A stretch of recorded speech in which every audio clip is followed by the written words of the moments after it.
he ends up breaking up with the woman. So I want to ask you a question that for us is crucial, and I want you to be at the beginning, like the first thing for you that is important. What is education? What is the goal of education? I'm going to ask the three of you to answer in one sentence or less, and then we're going to go over. I warned you. 2 minutes ago. 2 minutes ago. Yeah, but that would have been too easy if I told you. I can start. The purpose of Catholic education in this age is to restore to humans the conviction that man can grasp the truth of things, and by doing so, serve God and neighbor. He said that in Veritatis and Splendor, and I think that remains true today. Karen, how does your experience at St. Benedict help the students recognize their vocation? Oh, their vocation. Yeah. Yeah. Well, I mean, the fundamental human vocation our faith teaches us is to come to know, love, and serve Him in all that we do. That's our fundamental vocation. It's why we were made.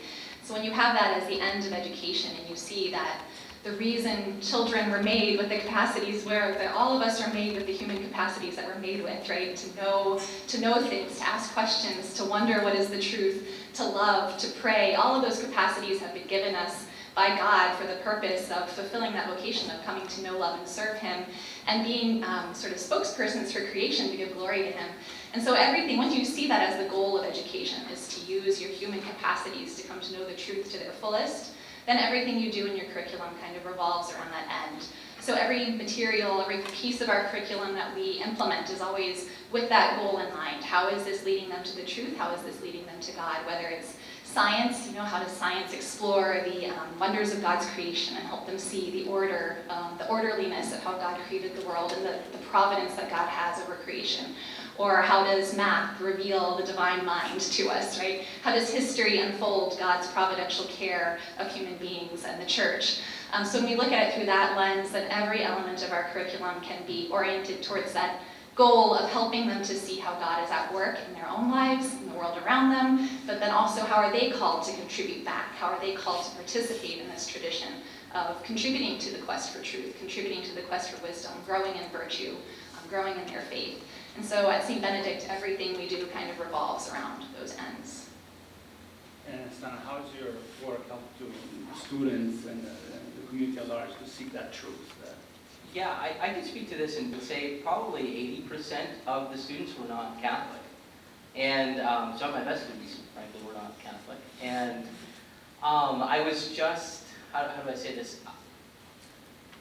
They were so used to being told that they're going to school so that they'll get into a good high school, good thing to do, get into a good college, nothing against that, and if they want, they can choose between being an investment banker, a lawyer, a physicist, or a doctor, all good choices, I mind you. So it is ultimately a picture of life that I think is very nihilistic, that it places the meaning, the locus of meaning. As adults, we people often come to senses that the locus, having your locus of meaning in something so transient is very dangerous. It leads to nihilism. But even I think children can clock this. So even non-religious students, when they were in my class, were so hungry to engage with the Catholic tradition. We learned, I started them off with Aristotle, so we learned some metaphysics. These are 7th graders, 8th graders. And I didn't just throw the physics and became the ethics at them, but I translated it for them in language they could understand. And we went through different things, the 7th, 8th grade curriculum, the virtues, scripture, the sacraments. But at graduation, I remember a self-proclaimed atheist student of mine saying to me, "Mr. Ahmad, your class was the best class I've taken ever, that I've ever had." And I don't know why he felt that for what it's worth, but he says it. I assume he's telling the truth, not just flattering me. He's like, I didn't know what I didn't know, and it was amazing. Another one of these students who was baptized Catholic and was also didn't come from a religious family. I was at his confirmation yesterday. One of 3 students I was a confirmation sponsor for yesterday. And his dad told me, we were speaking after the Mass, and he said, well, my son, Eli, he just translated Aquinas' first way into language from using quantum mechanics in physics. He's a smart kid. But they're hungry for this stuff, and non-religious families would come and thank me and thank the headmaster there. So for that. So one is just really engaging this hunger for meaning. There's a real class in meaning, both for adults and for children today. So sorry for this long-winded answer. The second part of this, I can speak, and I mean, I could give you experiences like that at St. Mary's as well. But the second part of this, I think, speaks to Sparwalk, where I will be going in the summer. Their mission, I think very clearly, which is to educate boys. That's their mission, to educate boys. And yeah, we all have a universal vocation to know and love God, and we're going to accomplish it in different ways. So for boys, that means teaching them the dignity of work, the dignity of the human person, what it means to serve God through your work, whether you're a carpenter or a doctor or anything in between or above or below or to the side of.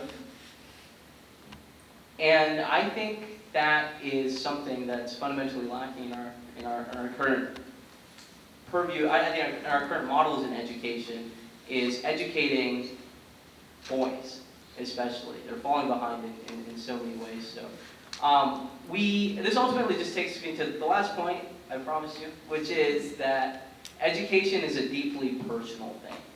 It speaks to the human person. That's the locus of our dignity. And I think any sort of reform or renewal in education, in Catholic education especially, needs to be authentically Catholic and geared towards the persons of our students and their specific vocations as persons. So I have a question for Karen, going back to the curriculum question. I think that I'm a physics and religion teacher, so of course what you said really struck me deeply. And the key concept for me is wonder there, right? It's wonder. What are some experiences in your school, in the way you teach, or other teachers teach, in which really students have experienced wonder? I think the first thing is to recognize that what sparks wonder is the imagination, right? And that goes back to some of the Aristotelian anthropology, you want to talk Aristotle, but it's sparking that imagination in them. So the first thing we try to do to cultivate wonder is giving them beautiful things to wonder about. We surround them with beautiful artwork. We surround them with great literature that sparks wonder. We make sure that our materials that we hand to them are worthy of being in their presence, and we present it as a gift to them that they can experience as a gift. We make sure our teachers are deeply curious people, so it goes back to the people we present to them. We make sure that they model in their own life a life of wonder, a life of lifelong curiosity and a desire to learn more. And then we use pedagogical practices that go back centuries in our tradition that are designed to cultivate wonder. We start by asking questions. We look to the model of Socrates, right, and even Christ, right? We use questioning, we use analogies, we invite them to make comparisons between different things. We incorporate things like poetry into our science classes, so they're reading poetry and they're looking at science, and there's actually been some really interesting research showing that actually helps and students understand scientific material even better, which is kind of interesting to think about. So we try to engage in all of these practices. So we want to fill their minds with beautiful images that they will carry with them. So we do expect them to sort of memorize things and hold in their minds these things that they might not understand. They might memorize it when they're in second grade, third grade. They might memorize a great poem or a psalm, and of course, none of us fully understand the Psalms, right? But it's something that years later, and I've definitely noticed this in my experience, my students, I teach 7th grade now, they'll come back and they'll remember what they memorized in 3rd grade, and now they have a deeper understanding of it because it's embedded in their heart and it's embedded in their memory. And so we try to go back to those practices which kind of go back to the purpose of education. You look in the history of the Western tradition and the Western approach to education, it's all about inspiring wonder. So we try to reclaim some of those practices that are designed specifically to cultivate wonder in students. And also speaking to Hassan's point, right, just moving away from a model of education that sees the end goal as primarily training for a job, right? Which is, of course, we want our students to go out well prepared, right, for the world and for college and for a job and a career. But beyond that, there's the further goal that we want to make sure they're prepared to meet, which is this desire to grow towards God. And so, cultivating the imagination is the first step, and beautiful materials, beautiful witnesses to the faith in front of them, and good pedagogical practices. Those would be one. I have another question about curriculum, maybe you guys can help me. And because sometimes the question about curriculum is how the science leads to faith, right? But also is the other point to me is how the humanistic subject, first of all, that need to be taught. Also, they don't reduce themselves to science classes, right? We already have the science classes to do the science. So how do you protect the philosophical and theological depth of all these classes in your schools, or what do the right teachers do? You can start with this one.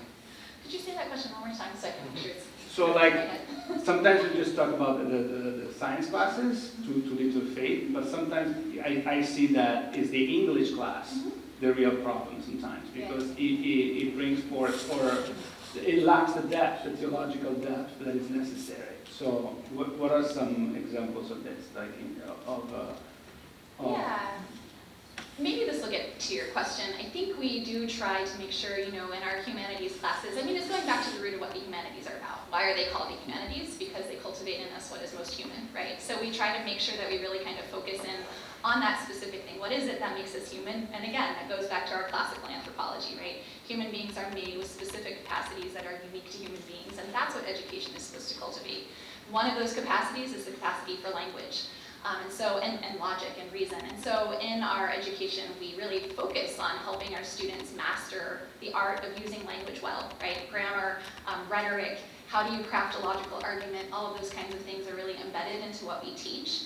And then they are utilized in our humanities classes, first of all, in English, by giving them really high quality examples of beautiful writing that has something to speak to about the human condition, that answers really good, that addresses really great questions about what it means to be a human being. We make sure we're giving them that kind of literature that has stood the test of time, that has spoken to many generations of people, that then we can give it to them and say, this can speak to you too. This is our gift to you. This is the gift of your inheritance. We can give it to them in that way.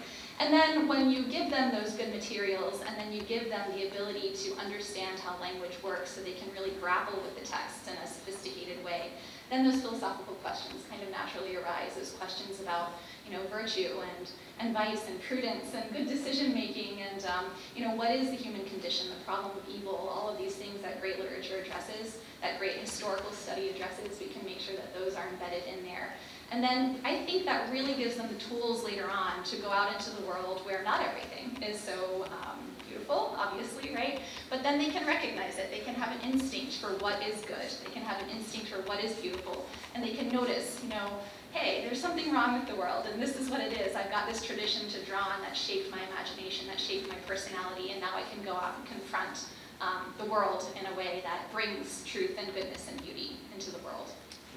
Thank you. Christina, a question for you.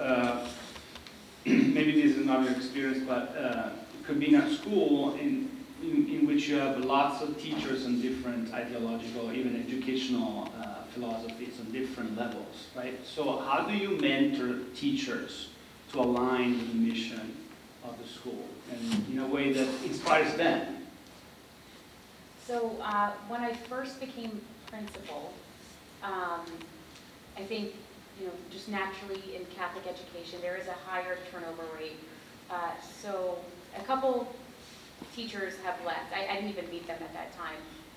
They were leaving, and so I was very intentional on who we hired. We did partner at some point with the St. Thomas More Fellow, so we mentored a lot of St. Thomas More Fellows, including Hassan, as apprentices, as teachers, and they really did help shape and shift the culture of the school. They helped in supporting that. And then in every hire, we always, we're very upfront. We share our values and our beliefs as a school and as a church. And they have, I see one of our teachers that used to teach at St. Mary's here, so. And so they have they have that understanding from the beginning, and we've set that expectation. And then so what was the second part? So it was just, that's how we hired. Yeah. We hired new teachers. We were very intentional with who we hired and who we continue to hire. For example, and we're always trying to be innovative as a school. We're trying to find ways in which not only are we hiring the right people, but also, in terms of development, how are we, it's all related. So I can speak about this from all angles. Just, bringing in grants to the school, bringing in money, making partnerships so that the school can be financially stable, and then you can now hire staff that are no longer part-time, but now you can have like a full-time staff when it comes to like specials, for example, right? For example, so just to give you an example of someone we just hired, she, I believe, was a St. Thomas More Fellow in the past. And now we no longer have part-time like Spanish teachers or part-time music teachers, part-time art teachers. We are now transitioning to full-time, which allows us to get, to get better talent and also who we would want to be on staff.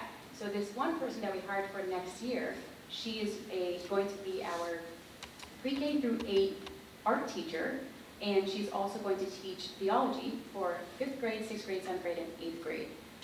And she's going to be in charge of doing a lot of the pastoral work at the school as well. Had we not had that strong financial basis, we wouldn't have been able to hire this type of talent.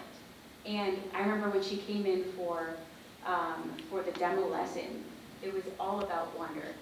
And it was so inspiring to see. And I can't believe that now, like, the school is at a place where we can now, instead of having that part-timer who needs more money, that needs to rely on more money, instead of having that and that constant discussion and challenging discussion with them, now we can hire someone full-time who's part of our faculty, full-time faculty who will be attending all our professional development sessions and really being part of the school community. I have a quick follow-up. What about, because it's a struggle for adults to let themselves always be open to be trained, to become, to be open to the mystery of these kids, the mystery of what we teach. How do you train the teacher to remain open to their job? I can say something. Well, I could say one or two things about that. One is that I think Christine or Dr. Jordan does an absolutely fantastic job at this. And that's actually one thing that I've seen that St. Mary's really sets St. Mary's apart, is that there's not a single meeting that wastes a teacher's time. Every single meeting is carefully curated and designed to be an effective use of the teacher's time. That requires a lot of planning up front from the administrative team, which is also pretty lean for the amount of work it does. Fulton Sheen says that we should all have the idea in our mind to work to the utmost of our ability, and I think that's well exemplified in the office at St. Mary's. And the other thing I will just say is on mission, communication, and marketing. I think one way I've seen the leadership at St. Mary's really just flourish is utilizing everyone in the school, be it the teachers, be it teacher assistants, be of course the administration, and even parents and students in the school's outreach efforts. That is communicating the school's mission, the wonderful things that are happening at the school through high quality marketing materials, to both the outside community, prospective parents. So I think finding ways to create synergies, right? So using teachers' times effectively, but also in ways that, help the financial situation of the school and its outreach, I think are paramount. So. I think I'd like to add on to that. So when I first became principal, I realized the importance of marketing. And St. Mary's was a little gem of a school. Everyone who knew about St. Mary's would be like, oh, that's a cute school. I've heard some things about it. But I really wanted to make it, what I was witnessing and seeing in the school, I wanted it to shine. And I wanted it for the whole world to see what is going on at St. Mary's. And so, first year principal, here I was running around. I don't think we had a development director or a marketing person. And so I was running around with my camera, going from class to class, and then I was like, there has to be a different way to do this. And so I invented this new idea where teachers were required to put once a week, were required to put a Google Calendar invite for, it could be a boring math lesson, it could be a fun activity they're doing outside, innovative, it could be an event, and it would be a shared Google Calendar amongst all of our faculty. It was called the Classroom Activities Calendar, Classroom Lessons and Activities. And till this day, and by the way, going back to hiring, I would always make this clear that if you were to take on this role, you would be involved with the marketing. You would be involved with inviting administrative members to come up to your classroom once a week. This is the expectation. And then the administrative team, whether it's myself, our administrative assistant, our assistant principal would come up and take pictures of what's going on. So not only is it so that we can market it, but we can also showcase the beautiful work that you're doing as a faculty member, as well as for us, instead of just micromanaging and asking for lesson plans every week, we're actually in the classrooms, we're involved, we're seeing what is going on in the classrooms. And in terms of enrollment, sometimes and now with our director of enrollment, who's also participating in these classroom activities, so all of us as a team know exactly what's going on in the school. And so when a prospective family is coming to tour, I can easily share, you should have saw how the pre-K students were learning about the life cycle of the butterfly and learning all about metamorphosis. And so this really allowed us, so just putting on this shared Google Calendar now has had teachers invested in the marketing of the school as well. And sometimes if they do forget, they'll just send me, not that I want just the blurb or the pictures, because I love for the team to go up to the classroom, but I understand sometimes it gets really hard and really challenging with time. And so they will send me, every Friday I'm sending out the Principal's Weekly newsletter. And that Principal's Weekly newsletter is not just going out to our parents, it's going out to donors, it's going out to prospective parents, it's going out to members of the Catholic Schools Foundation, Catholic Schools Office, other school leaders, and so they know how important it is, and so they will send me pictures and a blurb in case they didn't get the chance or maybe an administrative team member didn't get the chance to go up to the classroom. So I think that has helped the school significantly because now also sorry Sharon, now prospective parents who were touring were more likely, and so we grew in enrollment. When I first started 4 years ago, we were at 196, now we're at 250. And so we grew in enrollment and in development, which made it possible to hire talented faculty and staff members. A question I want to ask you, all of you, and you can go this way.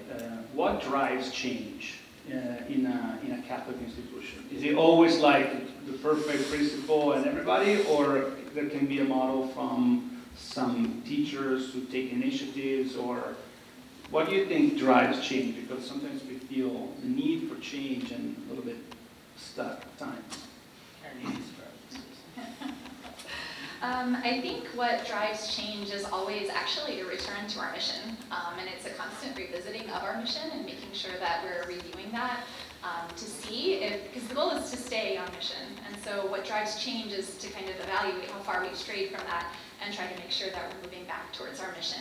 So that's really the driver of any kind of new initiative that we have. And it's about evaluating the needs of our students, right? So we kind of look at where our students are, and so, okay, what does this population of students that we're dealing with right now, what do we need to tweak in our systems to bring them back to our mission and to help them be in alignment with our mission? So sometimes, and it's collaborative always. It's we make sure we bring on great people. We bring on people who know their subject matter, who know what the mission of education is, and they often have the best ideas. So it's developing a collaborative environment where those ideas are open and we're listening to the faculty, we're listening to their ideas. Okay, in this domain, we're not really on mission. How are we going to get it back there? Maybe we need to have a new program. Maybe we need to do a curriculum reevaluation. Maybe we need to build up a more robust professional development around this topic. So I think that's really, it's ironically, right, change is always driven by a return to our roots. Great. Yeah, I would completely agree with that. I also think it depends what sort of change are you talking about, right? Is it what the magnitude of this change is going to lead to sort of a different origin, I think.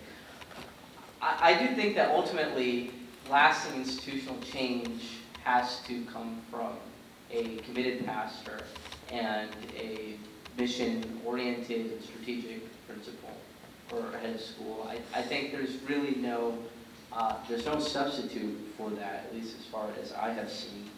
But that doesn't mean that there aren't modes and channels for communicating new ideas from faculty. Absolutely, you should always have that, right? There should always be channels for faculty to communicate new ideas, and basically, in the business world, this is called strategic control, right? So to create a strategic plan, you set out to operate, sort of execute it. You then have to see what worked and what didn't work, right? And you have, luckily for schools, you have, people in the classroom who are constantly experiencing whether it worked or not, and parents as well. Everyone ultimately has to work together for lasting change, but I think having a committed principal and pastor is key. I think in addition to that, you have to invite people from the parent community or from outside that are knowledgeable, that bring with them certain key competencies that can help your school. So that's where we get into the question of boards, right? Or sort of special groups for certain projects. At Sparhawk, I'm currently working with Mike Shell, the headmaster, as well as certain sort of key faculty and other outsiders. One of them a parent, the other the former dean of the CUA Business School on an entrepreneurship program, right? So on creating an entrepreneurship program for the high school that is really going to be a key differentiator for the Sparhawk experience, and it's going to have Catholic social teaching. It's going to have this sort of perennial idea of the dignity of work all the way through it. But how do you build that? That's a huge project to do, and you need different people with different expertise there. But where does it start? It starts with, the idea can be had by anyone, but the person who starts execution is usually a committed pastor and a cognizant principal. Just to piggyback on what Hassan said, so I meet with Father Jonathan Gaspar. I'm sure many of you know him. He is our pastor at St. Mary's. I meet with him every week on Mondays at 1 p.m. We never cancel our meetings. And if one of us cancels the meetings, then it's the other one will laugh at that person. Because we are very consistent. We have to always be on the same page. We are one team. And I think it does trickle down, that unity does trickle down to our administrative team, faculty, students, parents. So I think just that collaboration is the most important. And then we also, this is a tough part of the year where we have to survey parents. And it's usually positive feedback, but of course sometimes there's honest feedback that is not so great. And so, but taking that into heart, always thinking that there's always wanting to better. So if there's a constructive criticism or remark, to not just eye roll it away, but there's probably some truth behind that, and we need to work on fixing this as a team. I have a question for you. It's a couple of questions, maybe more personal if you want, or touch on more personal things. The first one is this.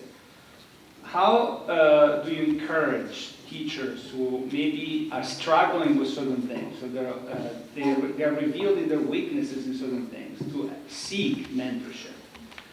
Because, or how have you dealt with that in your career as educator? For me, they sent me here from Italy to America to teach. My superior was completely crazy. They asked me to teach 5 classes. I barely spoke English, and my first year of teaching high school was a tragedy. I slept for a month after that year of school, but I have to say, that year I received the best mentorship I've ever had in the rest of my 15 years plus career as a teacher. So how do you take people out of the fake, everything's good and I'm going to go, and actually build communities that sustain the work of people? Maybe Karen can start. Focus. I think what we do really well at St. Benedict is we do have a very strong faculty community. And I think, the first thing on a very practical level is to provide low stakes opportunities for feedback. So we have 2 great, a new teacher comes into our school, they're already paired with a mentor that they're expected to be with from the very beginning of their time here. Whether they are coming to us as a veteran teacher, if they're new to our community, they're paired with somebody who's been in our community for a while. So there's that natural peer mentorship, which I think is a little less pressure to hide your weaknesses. It's not evaluative, it's just, how do I do things around here? We have a pretty robust observation system of faculty observation that starts below the level of the principal. So we have lower tier admins who come in and see, and again, that's a low stakes environment. It's just an opportunity, and they know it's going to happen on a weekly basis. We're in your classrooms, we're observing, we're giving feedback, and just providing, and then as we notice things along the way, we provide suggestions along the way for, okay, it seems like, this might be an area of growth for you. Here's some resources that you can look into. We'll follow up with you about how you access those resources. And then we have a pretty good professional development program. One thing I wanted to say too about our professional development is that all of our teachers, regardless of what they teach, are expected to attend our professional development sessions. So our English teachers are expected to come to our math PDs, and our math teachers are expected to come to our history PDs. And it's in part because certain pedagogical strategies are universal, right? So you can learn from a math teacher how to teach certain things in other classes, but also we want our students, our teachers again, to have that intellectual curiosity. It's not good enough for an English teacher to say, I'm not a math person, or I don't like science. It's like, no, that's not the kind of student we want our students to be. We want our students to be curious about everything, and even if they're not naturally good at something, we want them to see the beauty and wonder in it. So we expect that of our faculty as well. And so I think, and even those moments, which kind of naturally cultivate some discomfort for teachers, it's like, oh, I'm not really good at that, and I've got to put that kind of on display. But it creates a culture where it's okay to admit, I'm not perfect at this, and I can seek help in these domains. And so, again, we want our teachers to be models for our students of the kinds of people we want them to be. Part of that is having intellectual humility. And so we try to incorporate practices in our school that encourage intellectual humility and professional humility, right? We don't expect any teacher to be perfect. And I think, honestly, too, what our headmaster has done really well is be the model of that for our faculty. Is just being willing to admit when he's wrong about something, being willing to admit when he doesn't know the answer and he needs somebody else's advice, and just being up there and being willing to share that with the full faculty. It gives them the courage to have that as well and say, okay, I need help here. What are some resources that can help me? So I think it works well. Before I could add to that. So we have, at St. Mary's, there is the instructional leadership team, right? So this meets, I think they meet once a week. Once a week, yeah, recently, with our assistant principal, who's really in charge of curriculum, and we're doing a huge curriculum mapping project. We have been doing it over the last few years. It's, again, produced some really great results, again, with just clarity and planning are indispensable. But it leads to a lot of conversations, I think, about where the gaps are, right? And also, and it requires both the people on the team as well as teachers who are contributing to the curriculum mapping project be able to be honest with each other as to where the gaps are. So I mean, fundamentally, it comes to goodwill, for fraternity between teachers, and having a culture that isn't hostile or antagonistic. Again, it goes for granted here, but once you have that and you institutionalize it, you give it a structure. I think people are much more willing to kind of be open in a structural setting. I think, so going back to the ILT's instructional leadership team, we have 2 teachers now that are currently taking on this role. We have 1 5th grade teacher and 1 pre-K teacher. So 1 teacher that is representing the early childhood team through like early elementary, and another teacher that is upper elementary and middle school. And so they meet with our assistant principal every Monday after school, and they not only go over curriculum mapping, but also they'll bring up some other challenges that may be coming up for other teachers, and so then we are giving them those 2 mentors. Who are faculty members are now receiving leadership opportunities as well, and that's something that I can also speak about later. And so we have the ILT team, and then we also have PLCs, professional learning communities, and that is something we do every other week with our assistant principal. Sometimes if I have the time, I'll also join in as well. So we have grouped our classes or grades into cohorts. And so there's there's the pre-K cohort, K1 cohort, K2 first grade, second grade, third grade, second grade, third grade, and then fourth grade, fifth grade, and then middle school. So that is when our assistant principal and myself will meet with the teachers, and we'll either do curriculum mapping, or we'll follow with another differentiated learning, professional development altogether. And then sometimes it's just housekeeping things, right? So we don't have to rely on bringing up housekeeping things into faculty meetings. And so that has been very, very effective. And it's also been allowed for teachers to give us some feedback and some clarity on our leadership as well. So our question, the title of this talk is "We Teach Christ," and of course you cannot really teach Christ because Christ is a presence. You cannot really teach Christ as you teach how to find the components of a vector or the projectile motion, because Christ either is alive and present, so it's completely meaningless because it's a person who died 2,000 years ago. So the personal question for you is this: where have you met him? Where have you met Christ in your work as educators? Where have you experienced a moment in which you were in front of him? I'll dive into that. I think, again, my school's a classical school, so I think about it in terms of a lot of classical philosophy. So, going back again to how the ancients thought about human knowledge, right? I think our schools rightly focus on the cultivation of reason, right? How do you think clearly? How do you make logical arguments? How do you, do math and science and write logical essays? But there's another type of knowledge that the ancients talk about that our faith tradition also tells us, which is the intellect. It's just this intuitive knowledge that you can come to through reason, right? You kind of reason your way, but it's that eureka moment of, aha, I get it. And I think we've all experienced that when we worked on a really hard math problem and then all of a sudden the solution becomes clear.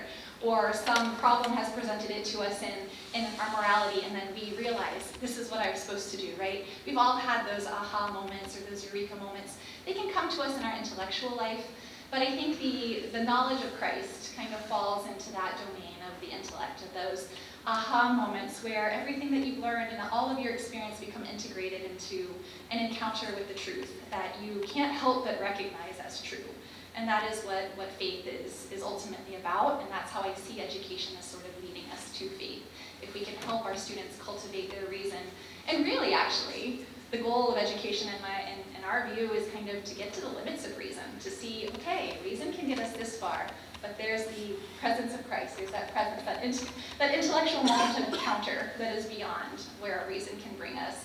And so I see that so many times with our students. Again, I work with our older students in the school, and I see it when, for instance, our curriculum is cyclical, so they study the same historical time period twice in the course of their K through 8, our first grade through 8th grade program at our school, and to see them as 7th graders studying medieval history again, and then being like, I never realized X, Y, or Z. I didn't realize how this event connected to this event, this connected to, and that's a moment where they start saying, and who is the one overseeing all of it? Right? Who is the one that's got the big picture in mind, you know? And so bringing them to those aha moments is the way that we help them to encounter Christ. And I see it personally in my students when that experience leads them to prayer. That's the ultimate end for us. And what's been, I don't think any of us can take credit for it. I really do think it's the Lord at work. But when our middle school students start asking, can we pray the liturgy of hours before and after school? They ask for it. You know, when we have 5 or 6 priests come in for confession once a month, and that's not enough priests over 2 hours of time to see all the kids who want to go to confession. You know, for me, when we have vocations talks come in, and the kids have so many questions about what does it take to become a priest, or how can I become a monk, you know, or how can I be a sister of life, right? When they have this deep craving to really start asking those questions about their vocation, that's how I know our educational mission has been fulfilled. And I know also that none of us can take credit for that it's the Holy Spirit at work in what we're doing. So. Yeah, absolutely. That's beautiful. I think in a parochial school setting, that it's gonna look a little different. I think in the kind of nitty gritty of it, but I think in the parochial school setting, where you have often lots of students who are not religious, who come from non-religious families, sometimes making up the majority of schools, depending on the school. In my experience, that sort of encounter with Christ happens almost like on the road to Emmaus, where you see someone, the disciples see Christ, and they don't recognize who he is, or Mary Magdalene after the resurrection is another good example. They don't realize who they're speaking to, and by having an organization that is first Christ-centered, right? The purpose, but Benedict said, the purpose of Catholic education, Catholic schools, is really to see yourself as an arm of the Great Commission. That's the mission of the church. That's also ultimately the mission of Catholic schools. And I would amend, I would amend this a little bit to say that Christ is not just an idea or even a presence, but he's a person, right? He's a person. So it's an encounter with the person. It's also an encounter with the type of person they could be, right? We're all called to imitate Christ. And I think when students really encounter the latter, right, the kind of person they could be, that is, as St. Paul says, I do not act, but it's not I who live, but Christ who lives in me. It's that. They get a little glimpse of that. And that changes, that will change a student. That will turn a student who had no aims, no vision, didn't want to go to school, into your best student. That will turn your behavioral problem into an A student. And it's a light switch, and that's what we're trying to turn on in kids, is that, again, it goes back to meaning, it goes back to purpose. That, in the Sparhawk language, and what we're using in Sparhawk is, you're the CEO of your life. We want Christ as the COO. You're going to partner, you're partnering with Christ, to, live your life, flourish, and serve God. And ask you a question. What is the place of the liturgy in a community? Because I think this is a crucial point, to go back to the wonder, that if we teach the students and we only limit ourselves to push a program, right? Push an agenda, whatever that is, to get our outcomes, even if it's a Catholic agenda, we are teaching in a non-Catholic way. Because the ultimate way to learn is really at rest, in a sense, to really leisure in a good way, like to experience those truths in a way that pleases the heart and opens up the heart. And so what is the place of the liturgy in your communities and or experiences this way that open up the heart? This way? Sure. I'm going to say something here, and I mean, I don't mean to be controversial, but kids have a very, I would say, sensitive BS meter.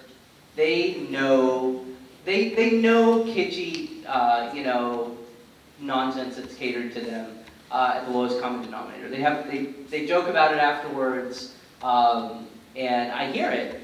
And I mean, the liturgy really should be a place for an experience for them to encounter the majesty of God, right? So that means I think students respond so well. Boys especially respond so well to a reverent liturgy that they have, access to regularly. A reverent liturgy that really pulls from the deep well of Catholic tradition. And they can smell out anything else. So I think especially, by the time they become even kind of, 4th, 5th grade, I would really say just, take them to have a reverent liturgy for them regularly, like you would for adults, and they can participate in it. They can get something. They can get spiritual nourishment from it. They don't need curated kids masses with very dubious characters and etc. Like things being dumbed down for them. They don't need anything really dumbed down. The first mass that I studied in my school, I found a Snoopy dog stall. Don't do that, please. No Snoopy dog stalls. They won't make fun of it. Which really made me. They're gonna make fun of it. I'm sure they did make fun of it. So sad to say. I mean, it's not. I'm not saying it's joyful, but they need reverent liturgy that they can go back to. We all do, and that. Yeah, I mean, the council, the Great Council, said that it's a source and summit of the Christian life, and we have to take that seriously. I'd build on that too and just say, again, I always go back to what is the purpose of education. And as Catholics, we believe that one of our fundamental things you're created to do, I mean, St. Augustine talks about it, right, is you're created to pray, right? It's a deep human need. And I have taught in environments where there are not very many Catholic students. Even then, prayer, they still crave silent time or time to reflect and time to relate to God. However, at that point in their life history, they were thinking about God. They crave that time to connect. And so I think we're made for that, and our education is supposed to help. Again, our education is supposed to fulfill all the things that we are made to do. So part of that is to help them learn to pray. And getting back to the imagination piece, everything that I think I've said so far, education is about cultivating a sacramental imagination, seeing God's hand at work in the world around them, which ultimately leads us right back to the sacraments and right back to liturgy. And it is the source of everything that we do. And I love your point, Hassan, about reverence, about, again, they don't want something that is entertainment for them. They want something where they can touch the transcendent, where they can have their desire to worship and to pray be nourished by the liturgies that they're given. And I've seen that true, at our school, which has a very high Catholic population, but I've seen that at places where that's not true. That desire to pray and to be in touch with the transcendent and to have reverence.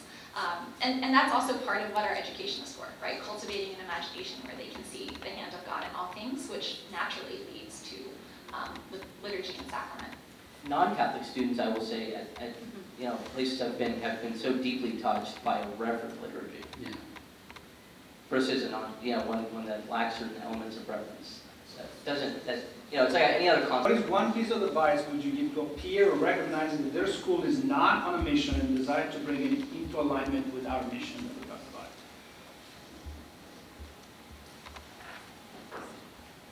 about? One, our mission, but I guess for our our school. What'd you say? All seriousness?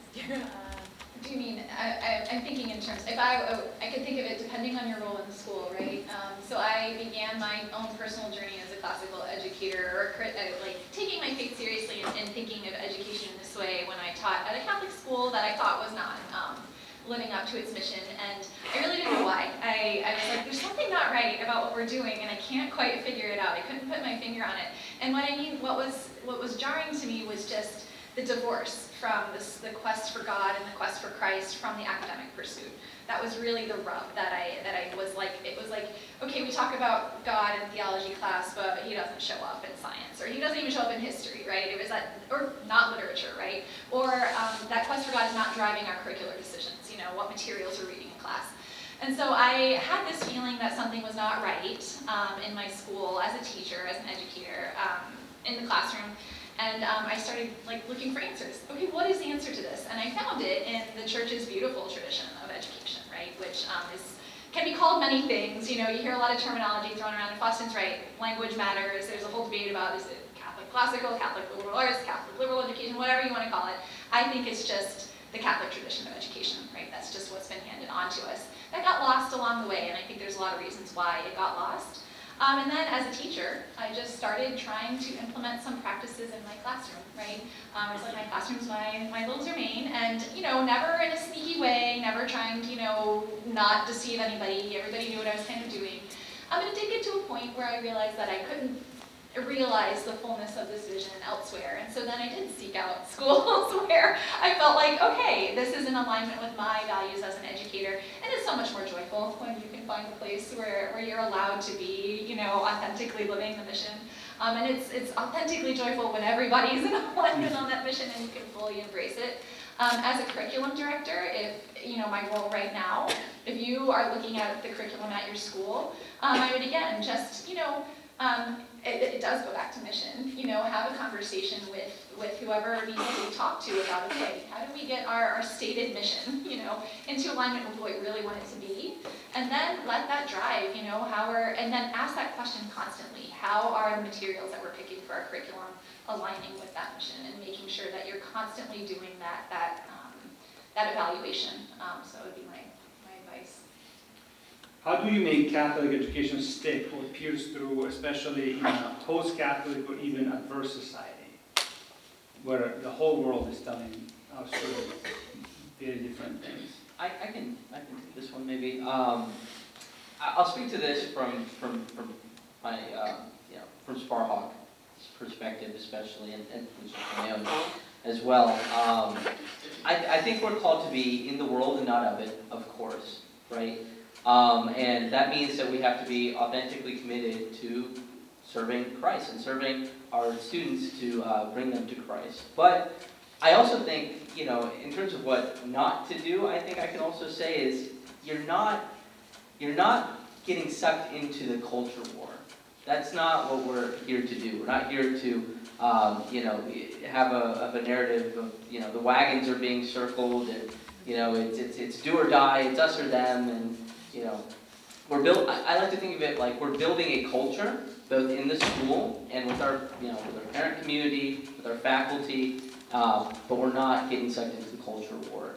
So how do you do that? I think, I can speak to an admissions perspective, especially where you're not just interviewing students, you're interviewing families, and you're interviewing families for partnership, right? So you need to see if the parents, who are the primary educators, can partner with the school to deliver the total education of the child. And to some degree, you're also educating families, right? So, because if the school, let's say, through the wonderful curriculum that Karen mentioned, is telling the students something, but home is telling them the opposite, it's going to be difficult for that to split. At least it's going to create problems for the students. So I think certainly in being very intentional and strategic in the admissions process, and as much as you can, communicating honestly what the school's mission is, and interviewing families, especially for mission,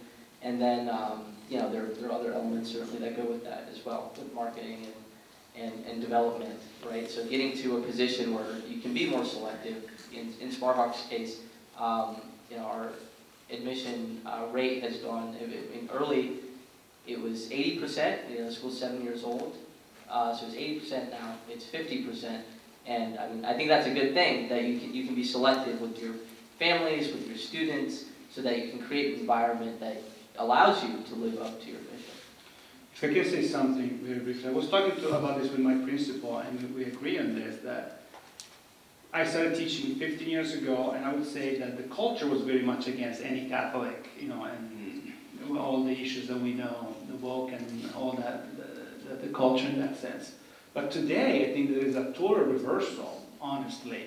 Like, the kids are thirsty for authentic Catholic values, not just like hiddenly, like they are seeking it out. And it's like, I want just really also to tell to everybody, like, the field is wide open, and that's my sense. Like, I started teaching 15 years ago.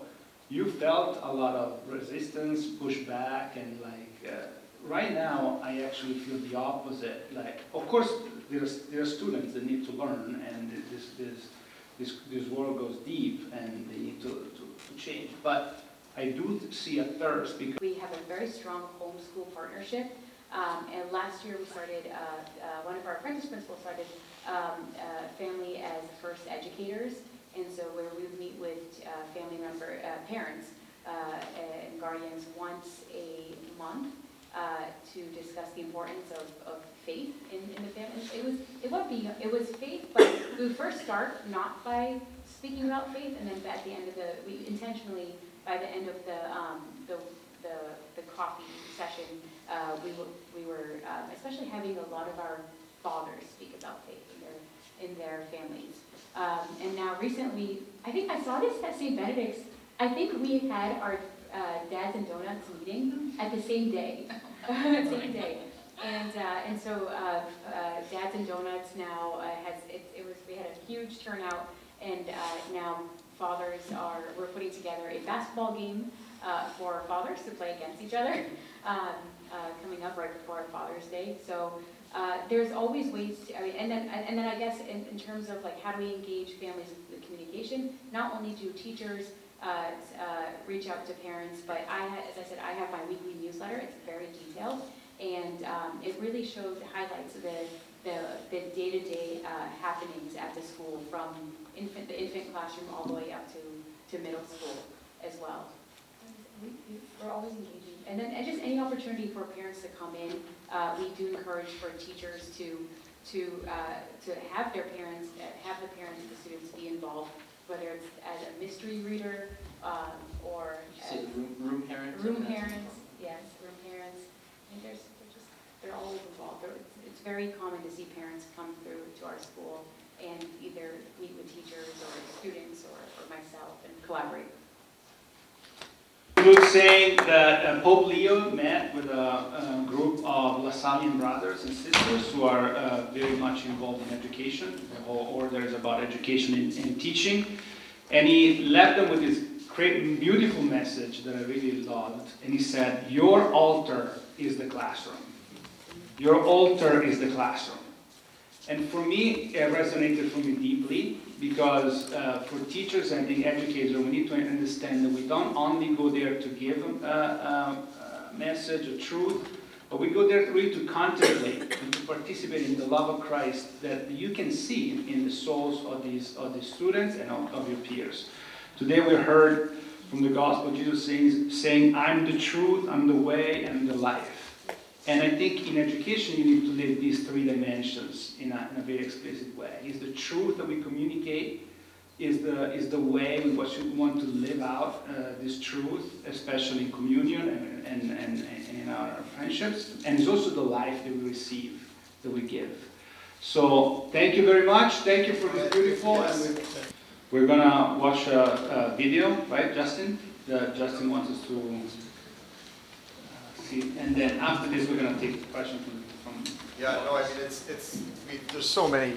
We can spend all night, and they've given us so much time, and it's really amazing what you've all offered. And really, this is just a taste of what we're hoping to get people to have the next steps, to have some tools that they would be able to eventually apply programs. So one of the programs that Principal Christine had been in touch with me through was through the Board Development Institute.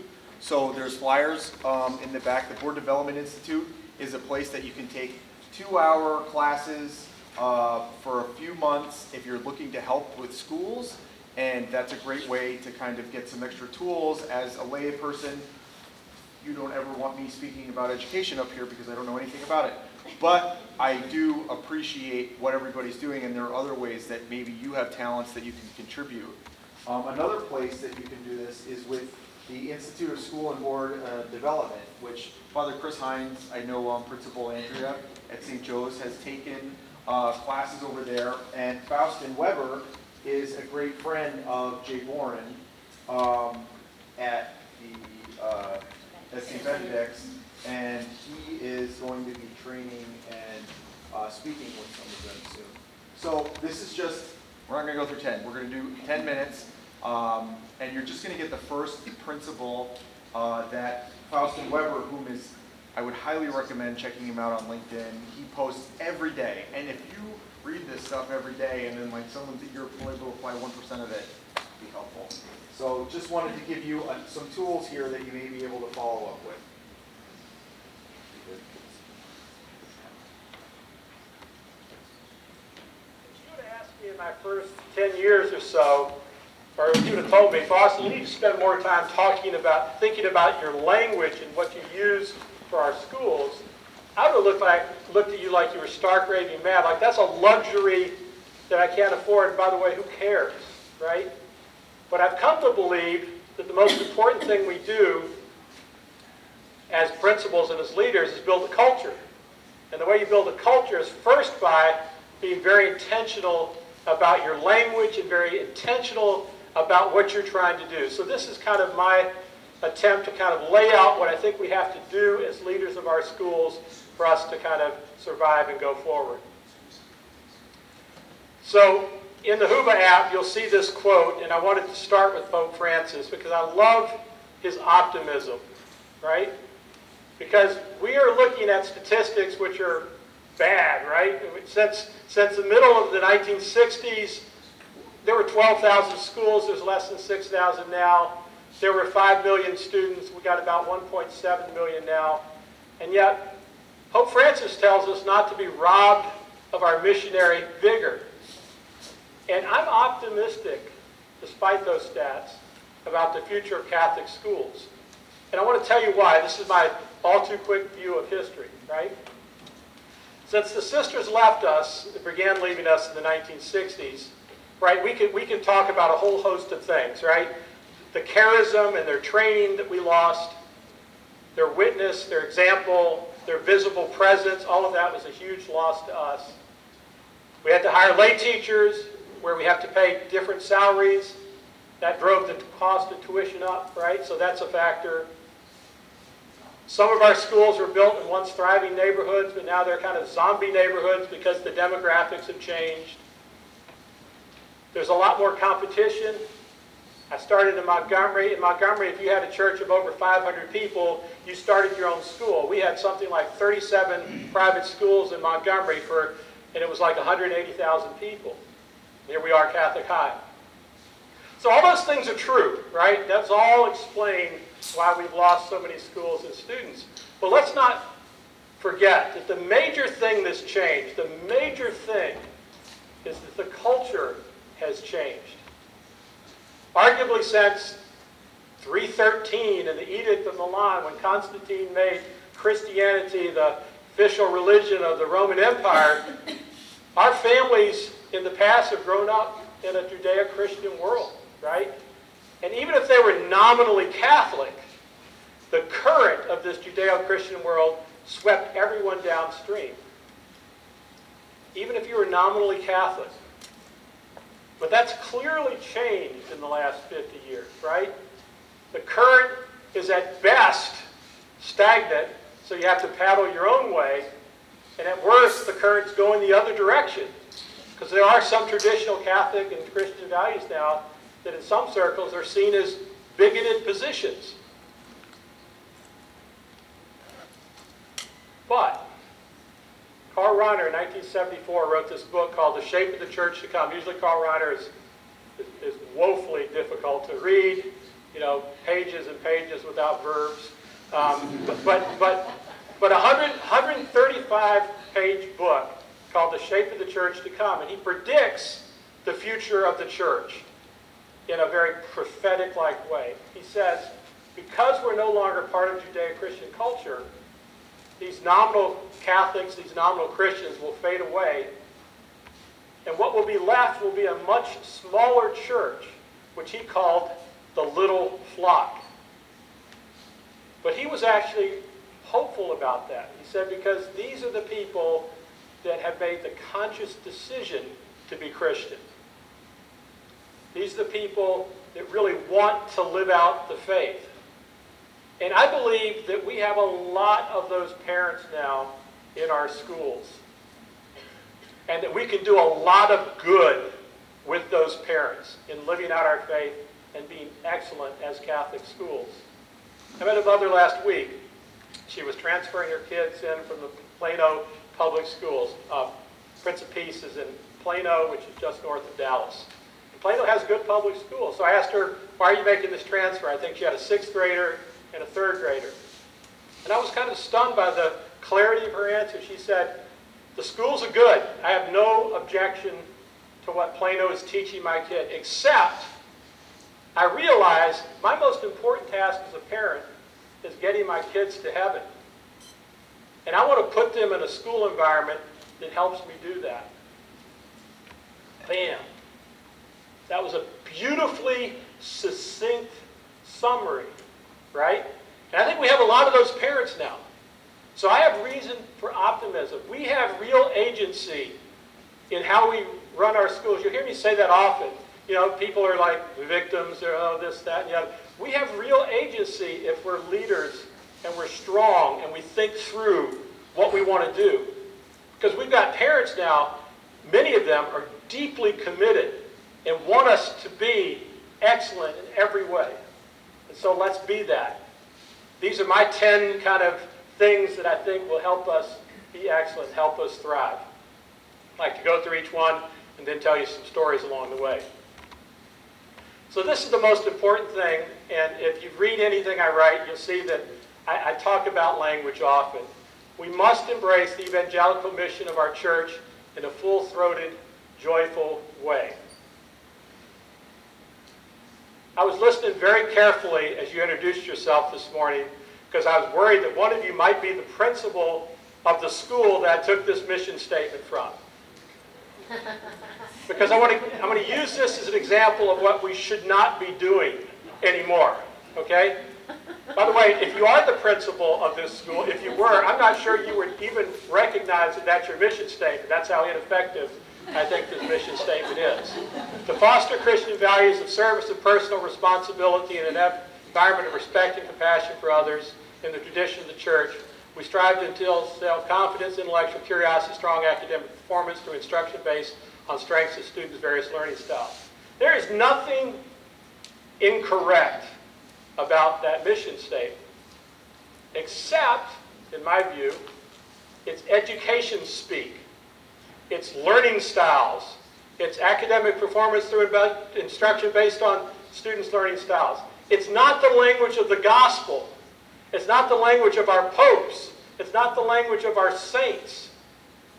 And I think we have to be very intentional about using that language as we go forward. So for the last 15 years of my leadership, I've been very honed in on trying to find ways to talk about our mission in a way that's powerful and succinct and nails it. And the best formulation I've heard so far is, not surprisingly, from C.S. Lewis in Mere Christianity. And he wasn't talking about schools, but this is the way I think we should be talking about schools. He says, imagine we're a living house and God comes in to make repairs. At first we understand what he's doing. He's fixing the leaky faucets. He's cleaning out the gutters. We appreciate that because we knew those things needed doing. But presently he starts knocking about the house in a way that hurts abominably, tearing down walls, putting out courtyards, and erecting towers. And we say, what on earth is he up to? And the answer is, we thought we were building a decent little cottage, but he's building a palace. He intends to come live there himself. That's the way we should be talking about our mission. That we are building palaces, cathedrals, sanctuaries. where the Lord resides. Yes, of course, we're interested in All right, it's amazing, so it's a beautiful speech, and I didn't want it. But the Institute of School Board Development, great tool. There's also, Mark was kind enough to bring the Catholic School Playbook, which is an excellent tool as well, that gives you a lot of these principles. The Board Development Institute, please consider, there's a bunch of flyers. Christopher Martin, I emailed him about a week and a half ago, and he wrote right back to me, put me in touch with Principal Christine, so it's really beautiful. So please use some of those resources if you can. There were a couple questions. We won't be able to hit all the questions tonight, but we did save some in case we ever do panels like this again. There'll be some time to ask afterwards, but we did try to get a couple over to Father McKaylee. So maybe this one, just one of you can answer in this question. So what